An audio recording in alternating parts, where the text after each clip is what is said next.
Hey, what's up, y'all? It's Poppin' It's D. About to react to this vid by Patrick CC. This is cartoons were never made for kids. Okay, I've heard this before. People saying that cartoons were originally made for adults. But, I guess kids were attracted to them because of the bright colors or whatever the hell. Then they started, trying to cater to them. But that's why they've always kept, adult jokes and stuff in the cartoons. Because it's it wasn't meant for y'all anyway. It's meant for the adults. I don't know. Anyway, let's hear what he has to say, though. Let's watch.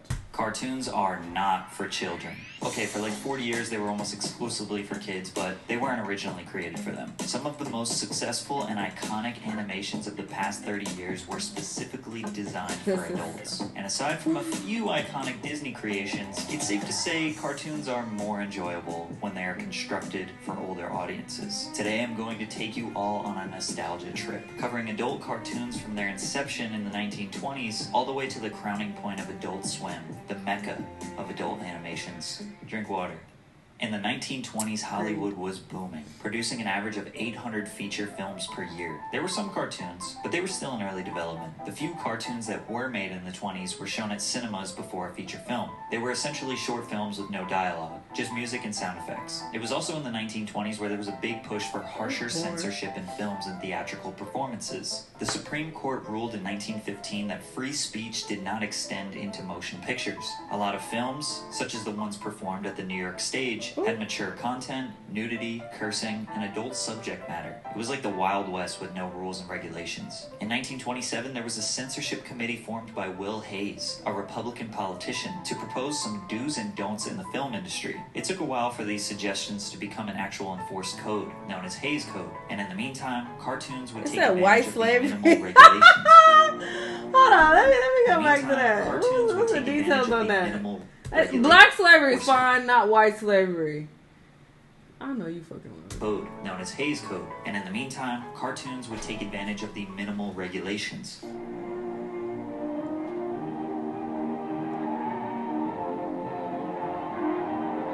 This was known as the pre-code era. Betty Boop. She was a caricature of the 1930s flapper. Such a big woman head. with more love to give than knowledge Wasn't to she share. based on a black woman? Depicted as being innocent yet You wanna talk scandalous. about that? She had a baby face but the body of a grown woman. Many of these early productions were heavily sexualizing Betty and other animated women. Some of these straight up glamorizing flaws. Do you like your job? Oh. Well, I think if I realized once those music would come, I think I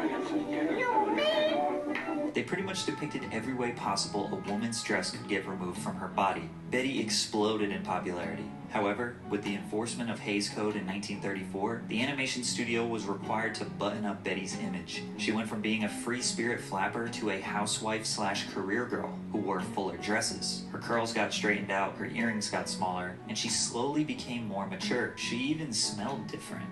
Okay, we don't know how she smelled, but I think we can all agree smelling good is feeling good, which is why Scentbird is a necessary servant. I know you lying. I'm like, where is this going?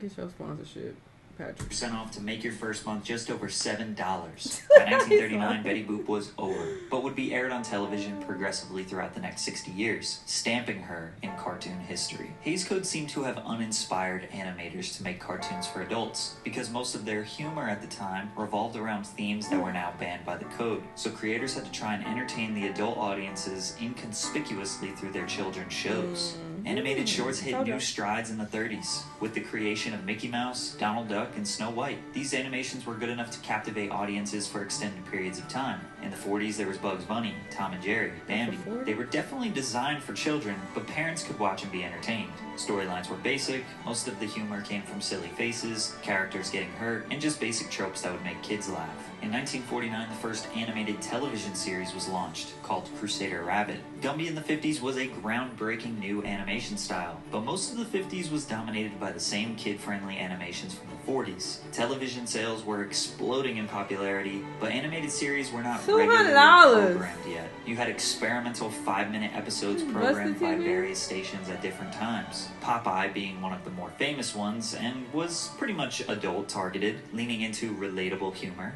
The best kind.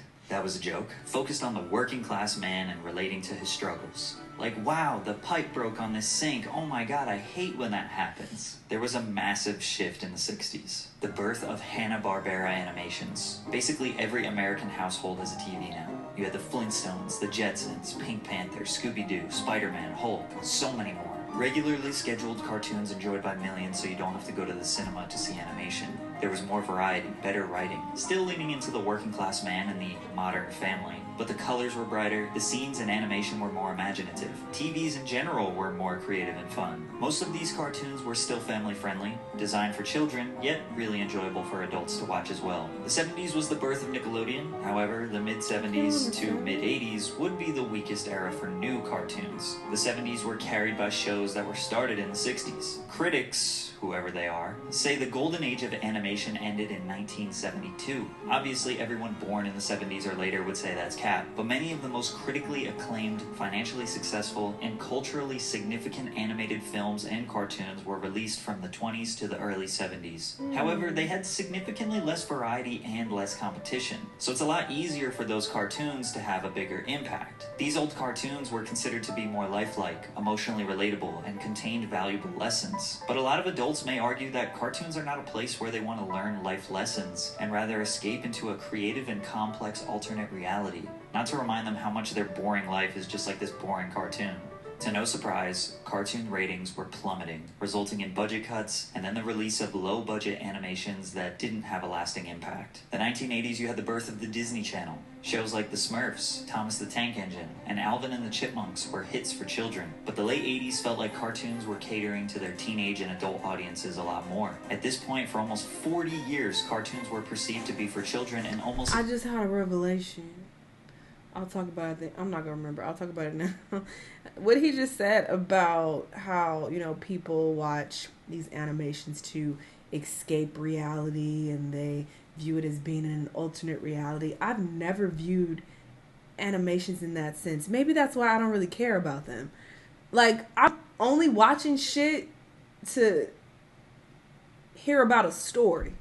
To see a story unfold. I'm looking at it as art and I'm seeing what occurs in the show or the movie. That's it. It's very surface level. It's very much so, I'm here in this reality. I'm just watching this. What do you have to offer? I'm not like, oh, I'm escaping and I'm in a different, I don't get that immersed in the, animated experience. So that's probably why I don't care about, the bright colors and I don't care about any of that. I just want to know what the storyline is. That makes sense. Exclusively designed for children. Like, it started out exclusively for adults, then immediately did a 180 for kids, and was slowly building towards being designed for adults again. Teens were waking up in the morning, eating cereal, watching tunes, and chilling on the couch after school, watching tunes. Teenage Mutant Ninja Turtles, Transformers, He-Man and the Masters of the Universe, Thundercats, RoboCop. These were designed more so for teenagers and opened up a lot more opportunities for advanced animation, more action, and more advanced storylines that could be understood, not just ha-ha bonk on the head humor. There were a plethora of new shows being premiered only to be discontinued after a season or so. The scenes were more imaginative and immersive. Unfortunately, a lot of the shows didn't stick or become as culturally long-lasting as shows made in the 90s. But in 1989, something big happened. A cartoon written and designed for adults without being racist or overly sexual. The Simpsons. The Simpsons is not written for kids. It's written for adults. Was said by Matt Groening, who created the show. Matt was a visionary. He knew that the mainstream audience wanted and needed an adult-oriented cartoon show, so he made it happen. Homer Simpson and Marge Simpson are married with 3 children, Bart, Lisa, and Maggie. They live in the middle America town of Springfield. It was an animated sitcom without the laugh track, leaning into a classic sitcom storyline, the average American family. Breakfast in the morning, conflict in the day, resolution at night. It was as basic as it gets in terms of understanding the general plot. Just watch the first episode and you have almost all the background information needed to watch the next 32 seasons. Although it was basic in nature, every episode was a new day and the creative possibilities were endless. Homer would overreact, get in ridiculous situations, and handle them how basically nobody would handle them. How about that rain check for the last day? Nah! Don't look at me! The animation style stood out from the rest immediately. They were all yellow, they all had extremely unique features like huge mouths and weird-shaped heads. The show was carried by the extensive array of wacky side characters, all that have memorable characteristics and are voiced by unique and talented actors. The most successful primetime cartoon in history at this point. The Simpsons Season 1 in 1990 averaged a whopping 27 million viewers per episode. The Simpsons proved that a cartoon designed just for adults can not only be successful, but be the most successful. Liquid Television. Produced by MTV and released in 1991, it was a compilation of animated shorts by independent artists. They were pushing the boundaries of animation, and all of it was catered to adults. It was like this little secret network within a network that only a few knew about, which sounds familiar. This was the birth of Beavis and Butthead, which was a crude, humored show about two dumbasses who couldn't do anything right. He's probably like, there's nobody here. And were obsessed with the idea of getting laid. Ladies beware. Sure, it only lasted a few seasons, but it is culturally iconic. At the time, this was Really? groundbreaking. I would think it lasted way longer than that, as popular as it seemed to be. You know, like I would definitely like see clips of it in like random movies and shit. Like everybody know about Beavis and Butthead. In terms of what comedy and adult But cartoons it only had a could few be. seasons. Primarily children watch cartoons, but adults watch cartoons too. In fact, in the evening, on the average evening, more adults are tuned to the Cartoon Network than are tuned to CNN. That was Ted Turner, creator of the iconic Cartoon Network. Ted was a visionary who knew how badly the world needed cartoons. His strategy started with buying the rights to every cartoon ever made. Sounds like an overstatement, but let me break it down. Ted founded CNN, the very first 24-hour news network in 1980. 1 year later, he purchased MGM Studios and United Artists for $1.5 billion, in which he sold a portion to cut down on the debt. He remained with MGM's pre-1986 library, which included thousands of films, but more importantly, a ton of classic cartoons. Looney Tunes, Merry Melodies, Popeye, the list goes on. In 1991, he purchased almost all of Hanna-Barbera Productions' catalog, which included the Flintstones, Scooby-Doo, the Jetsons, and many, many more. Basically, Ted now owned the rights to every popular cartoon made in the last 60 years that wasn't made by Disney. And with that, he started the first ever 24-hour network dedicated to strictly cartoons. The Cartoon Network did not explode in popularity right away. It was a bunch of reruns of old shows acting as a little nostalgia kick for older folks. This ultimately was a genius strategy because imagine trying to start a 24-hour network with 0 shows that people knew. It would be impossible to get off the ground. So the network started with only old shows and got to work producing originals. Just when you think TV is going to be taken over by all adult animations, we got another renaissance of children's cartoons on Nickelodeon. Doug, Rugrats, Ren and Stimpy, Rocko's Modern Life, Kablam, Our Real Monsters, Hey Arnold. Nickelodeon was the go-to place for children's cartoons, even though some of these early cartoons were barely for kids. While Disney was producing the perfect imagination land where everything is happy and nice, Nickelodeon was bringing totally original animation styles, grim scenery, and taking creative risks. Cartoon Network slowed down on airing old shows in 1996, and they were ready to roll out their originals. Dexter's Laboratory, Johnny Bravo, Cow and Chicken, Ed, Ed and Eddie, Courage the Cowardly Dog. It's safe to say in the 90s, the line between what cartoons are for adults and what cartoons are for children is very blurry. It could be because the censorship that was enforced in the 30s wasn't really challenged for 50 years or so when The Simpsons came out. I'm not saying that the 90s cartoons were edgy, but they were a little darker, more intricate, more intense, and overall more adult appealing.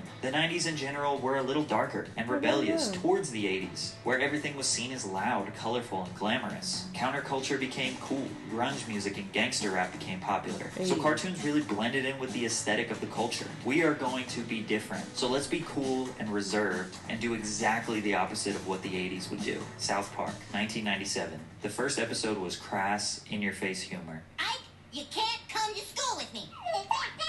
Yeah, go home, you little dildo. Dude, don't call my brother a dildo. What's a dildo? This show was not for kids, which is funny because it's a bunch of 4th graders. At this point, The Simpsons proved you can make fun of pop culture, make fun of politics, make edgy, rude jokes while entertaining millions of people and creating a 9-figure worth show.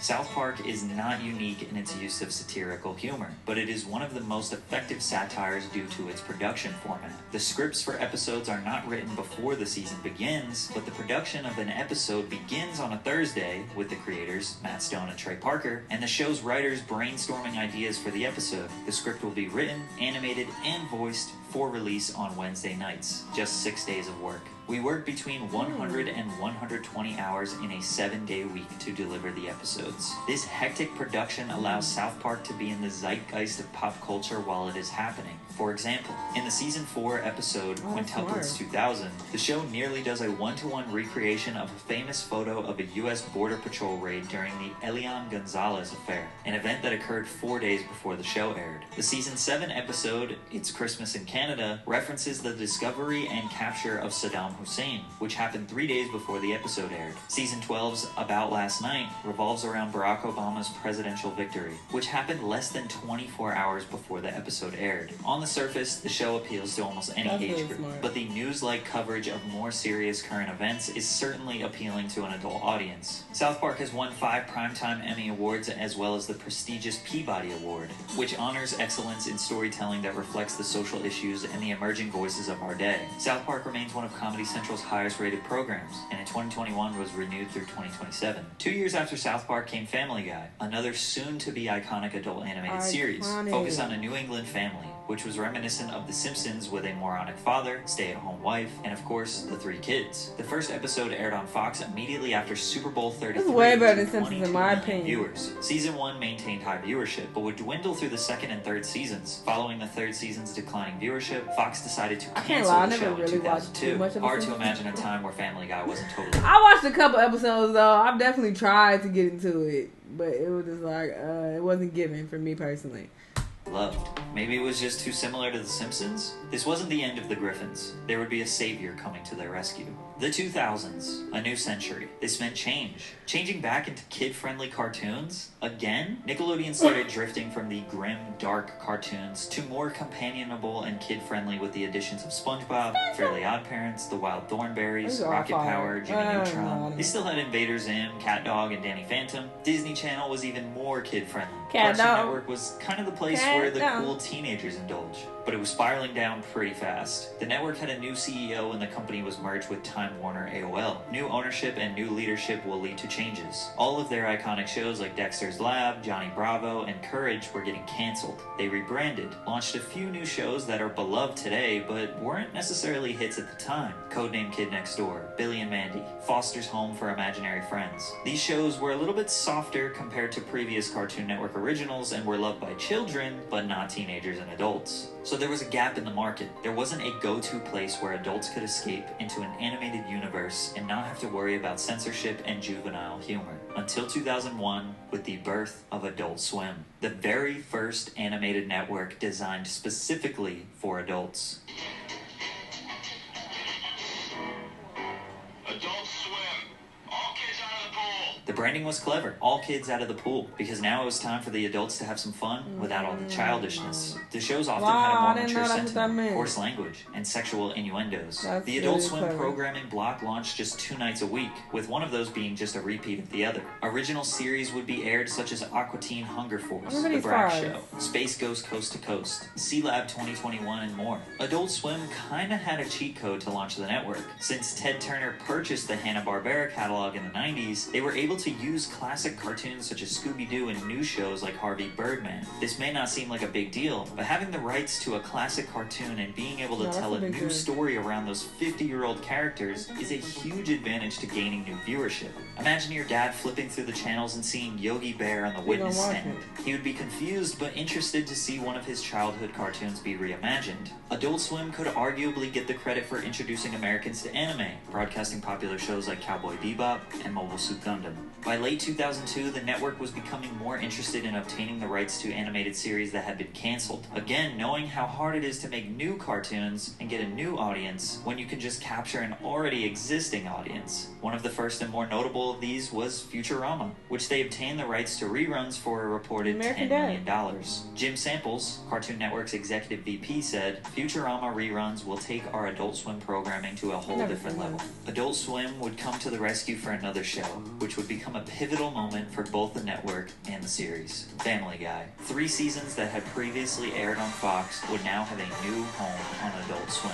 The president of Fox tried selling Family Guy, but nobody wanted it. We ended up giving them to Cartoon Network basically for free. In 2003, it became the block's top-rated program. The Griffins boosted the viewership of Adult Swim and Cartoon Network as a whole by 239%. The same week Family Guy aired on Adult Swim, Fox released the first 2 seasons on DVD. 400,000 copies within a month were sold. The reruns and DVDs were so successful that Fox ordered 35 new episodes of Family Guy in 2004. Adult Swim officially brought the show back from the dead. With a massive increase in viewership, the Adult Swim block... That's crazy, because, yeah, that's where I was watching on Adult Swim. I don't remember it being on a fucking Fox. I've only ever watched Family Guy on Adult Swim. Was expanded from 2 to 5 nights a week. Adult cartoons were about to take over. 2005 to 2015 would arguably be the peak of Adult Swim. Futurama and Family Guy were bringing in the consistent new viewers who were slowly and surely getting into the network's originals, such as Venture Bros and Aqua Teen Hunger Force. Man, you gotta check this out. Oh, yeah, baby. That's a neat car she's washing. You think that's a straight 6? I think I have a straight 6. Ooh, your sexual innuendo is priceless. Iconic long-running shows like Robot Chicken and The Boondocks would be introduced. Really? I tried. Sorry, honey, sorry. I just gotta crap like a bastard. I can't wait. Syndicated classics, Okay. King of the Hill I and hate American King of the Dad Hill. are running. My dude! Yeah! How could you do this to me, Puff Puff? In 2007, they would expand their programming to 7 nights a week, even branching out of animation with the Tim and Eric Awesome Show, the Eric Andre Show, Loader Squad. Although its popularity was at an all-time high, Adult Swim still felt like this dark corner of TV that only people with a secret password were allowed to watch. These were shows you escape into when you're Right, alone what at the night fuck you with all the doing lights with off, that one? not with the whole family in the living room. You built relationships with the characters and became emotionally invested. If you were young, you didn't want your parents to find out what you were watching. Adult Swim gave up-and-coming creators a chance to display their animations to the masses. They embraced underground hip-hop and lo-fi, which at the time had very little representation. They were also known for their iconic lo-fi. bumps, which were 5 to 10 second segments after the show and before commercials. Also after the commercials and before the show. These bumps took away an extra commercial or two to provide a nice transition for the viewer. Most networks would just run another commercial for the bag. They were designed to be relaxing, usually accompanied with a creative or funny visual and calm music. The black screen with white text became the most iconic bump style. In 2021, people were creating their own Adult Swim bumps on TikTok, and it was probably the best trend I've ever seen on that app. Adult Swim wasn't this roaring financial beast like Nickelodeon or Disney Channel or even its host Cartoon Network, but they were creating culture and satisfying a market that was so desperately in need of something beyond Family Guy and The Simpsons. Cartoon Network had a second boom in the 2010s with Adventure Time, Regular Show, and The Amazing World of Gumball, while Disney and Nick were hanging on for dear life. However, Adult Swim would get blessed with the introduction of Rick and Morty in 2013. Rick and Morty follows Rick Sanchez, a cynical mad scientist, and his timid grandson Morty. These two split their time between a complicated home life and interdimensional space travel. There aren't enough words to explain the imaginative and insane plot lines in this show. It's been memed heavily, and the mainstream audience definitely makes it seem a bit cringe, but it's a really great show even still to this day. Throughout its 5 seasons, Rick and Morty has measured an average viewership of 1.67 million viewers, which in the modern streaming era is excellent. Its influence around the world is immense, with multiple video games, tabletop games, memes, and music. But as you know, the way most of these videos end, the streaming era. The downfall of television and birth of social media leads to the rapid dwindling relevance of these networks. Half of the people watching this video don't have cable anymore or don't care to watch it. The others won't be purchasing HBO Max or any other streaming services to watch new or even old classic cartoons. Adult Swim, Cartoon Network, Disney Channel, Nick, they're doing fine. Times are different now. There are too many streaming services and too many social media platforms for cartoons or networks to have much cultural impact. Children's animations are definitely more financially successful and popular. Watching them later on in life is a heavy dose of innocence and youthfulness, but the longevity and day-to-day value that adult cartoons bring is unmatched. No matter where you decide to watch them, whether they are old or new, adult cartoons are and always will be the superior animations. very interesting, getting the history of animation and why people are so drawn to it. But yeah, I'm not personally into animation because I feel like it relies too heavily on the effects and the bright colors. From my, experience of things that I've watched, I feel like, not enough focus is put on the plot and the storyline. That's all I care about. Like, I'm not distracted by, oh, it's so pretty, it's so nice to look at, I feel like I'm in an alternate reality, oh my god, I'm traveling through, like, I don't get that experience when I'm watching animation. I'm just like, what? So if it's stupid, I'm like, this is dumb. I like a good story. That's what I care about. So I am more drawn to live action. Even as a kid, I started watching like adult TV shows and movies at a very, very young age. So I was always more, drawn to live action. But sure, I get it. I have watched some of the really iconic adult shows. Family Guy and American Dad are, my top two for sure. But yeah, I don't really care about it. As an adult, I don't. I try to get into like anime and stuff, and I'm like, I don't care. What is the storyline talking about? Like, I don't care about all this other shit. Anyway, cool video though overall. Y'all let me know what y'all thought. Let me know what other videos you want to watch, and I'll see y'all in the next one. Bye.